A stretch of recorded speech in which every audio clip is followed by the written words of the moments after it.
All right, welcome everyone. This particular podcast is actually reviewing you on how to write linear equations. Now, we're going to be writing all of these in slope-intercept form, and if we need to work on some other forms, we will do that later, and that's not a problem. But that's what we're going to stick with here. So in our first example, we'll just jump right in. Again, this one shouldn't be very long because, again, it is another review.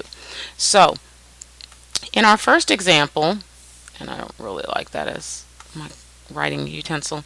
My first example, I want you to write an equation where I give you m and b, and we're writing it in slope-intercept form. Okay, so write an equation with m equals 2/3 and y-intercept or b is -3. All right, very easy. So remember, we're using this. We know m, we know b, and that's all we need to know. So y equals 2/3 x minus 3. If you put a plus -3, that's fine. Just make sure that -3 is in parentheses. So that way we can distinguish what it actually is. But if I give you slope and y-intercept, shouldn't be a problem. Because everything that you need is there. All right. Now, where it starts to get tricky is what happens when I don't give you that, when you have to find it. So let's do the second example. I'm going to go to a new screen. And for our example 2, we're still going to write an equation. Only this time, and I'm just making this up so I have no idea how this is going to work. I'm going to give you the slope, and I'm going to say it's 4. But I'm going to now give you an ordered pair, and I'm going to say it's -2, 3. All right? And so now we're going to still write our equation in slope-intercept form. Okay? And what we're going to do is we now have m, x, and y. We're going to use that information to find b. So I have y equals mx plus b. I have 3 equals, this is going to be 4 times -2 plus b. Y equals mx plus b. Now we're going to simplify this and find out what b is.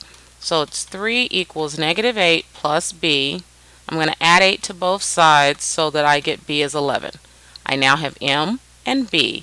So my equation is y equals 4x, because I told you slope was 4, plus 11.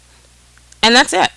Okay? So if I give you a slope and an ordered pair, use the slope-intercept form of the equation, because I'm giving you m, x, and y to find b, and then you just substitute in m and b. So then it looks back like the first example where I gave you m and b.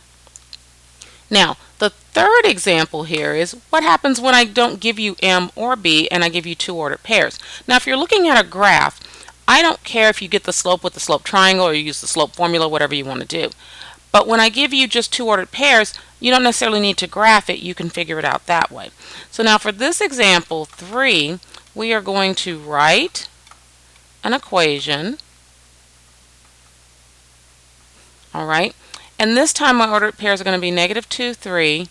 And then my other ordered pair is going to be 4, 1. I have no idea what this is going to be like, so it might give you a fraction, and that's okay. If you are using a scientific or a graphing calculator, fractions shouldn't bother you because you have fraction keys. And if you're using one of your electronic devices, your smartphones, you might want to think about downloading an app that has fractions in it. I will look to see if I can find some, and then I can recommend, but you don't have to get them. That's totally up to you. All right. So remember, your slope formula is m equals y sub 2 minus y sub 1 over x sub 2 minus x sub 1. Remember, some people say change in y over change in x. Some people say rise over run. Doesn't really matter. So the first thing I'm going to do is find my slope. And so I'm going to have 1 minus 3 over 4 minus a -2. Now this doesn't matter. I could have done 3 minus 1 and then -2 minus 4. What has to be consistent is if this is x sub 1, y sub 1, then if this is x sub 1, this is y sub 1. If this is x sub 2, this is y sub 2. If this is x sub 1, this is y sub 1. You can't do x sub 1, y sub 2.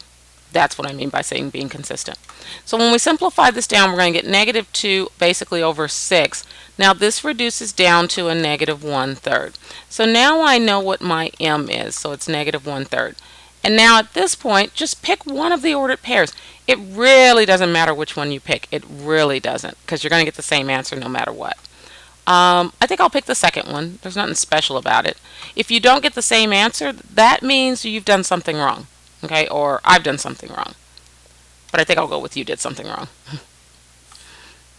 Which is how most of us do. We're usually pretty confident in our math. Okay, so I'm going to do y equals mx plus b.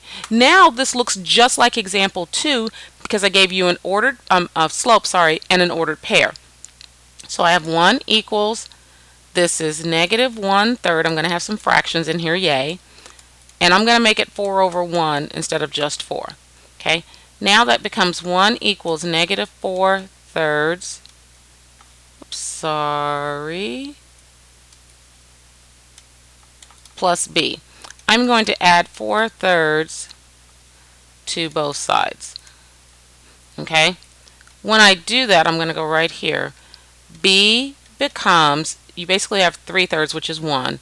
So if you use your calculator, you'll get the same thing. So 3/3 and 4/3, that's going to be 7/3. Now I have an equation. Again, if you have a scientific or graphing calculator, don't panic because it's a fraction and don't change it to a decimal. Just plug it in using the fraction key, which is A, B/C, and be done. Okay, because it'll still come back to you as a fraction, and that's what you want. If you have a TI graphing calculator, remember you put in basically 4 divided by 3. Make sure it's in parentheses, and before you hit enter, because it'll give you a decimal if you do, hit math and then hit enter, and it'll come back to you as a fraction. And everybody's in the same spot. We'll work on that a little more in Flex, so you guys can kind of get into the habit of using your calculators to do this stuff instead of panicking and trying to change it. So I have m and I have b. So y equals negative 1/3 x plus 7/3. So those are the 3 ways that you would use to actually write an equation. If they give you slope and y-intercept, which in your packet they do that, those are easy. Then if they give you slope and an ordered pair, that would be, and hold on just a moment, I want to go back a page. Let me change this so I don't write by accident. But then that becomes like this one. Then what happens on the 3rd page is now I don't give you the slope. Well, you found the slope. Now you have the slope and you pick one of the ordered pairs. But now again, it looks like this one. So, which once you know m and b, looks like this one. So as you see, these are not really difficult. And so again, this should just totally be review for you. So you shouldn't have any trouble going through the packet. Feel free to play these again. If you have any questions, please feel free to email me through SchoolFusion and I'll try to answer those if you need any additional help. And so thank you very much.